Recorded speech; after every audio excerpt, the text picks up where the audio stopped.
റോഡിൽ സ്വകാര്യ bus side കൊടുത്തില്ലെന്ന് ആരോപിച്ച് ബസ് ഡ്രൈവർക്ക് ക്രൂരമർദ്ദനം.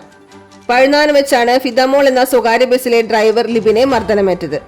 നേരത്തെ റോഡിൽ വെച്ച് എതിർദിശയിൽ വന്ന ബൈക്കിനെ സൈഡ് നൽകിയില്ല എന്നാരോപിച്ച് ഇരുവരും ബസ് ജീവനക്കാരുമായി തർക്കമുണ്ടായിരുന്നു. ഇതിനുശേഷം ബസ് തിരിച്ചുവരുന്ന വഴിയാണ് പഴുന്നാനയിൽ വെച്ച് ബസ് തടഞ്ഞു നിർത്തി യുവാക്കൾ ബസ് ഡ്രൈവറെ ആക്രമിച്ചത്. സീറ്റിലായിരുന്ന ഡ്രൈവറെ അവിടെ ഇരുത്തി മാരകമായി മർദ്ദിക്കുകയായിരുന്നു. സാരമായി പരിക്കേറ്റ ലിബിനെ ആദ്യം കുന്നംകുളം താലൂക്ക് ആശുപത്രിയിലും പിന്നീട് തൃശൂർ മെഡിക്കൽ കോളേജിലേക്കും മാറ്റി. പരാതിയുടെ അടിസ്ഥാനത്തിൽ കുന്നംകുളം പോലീസ് അന്വേഷണം ആരംഭിച്ചിട്ടുണ്ട്.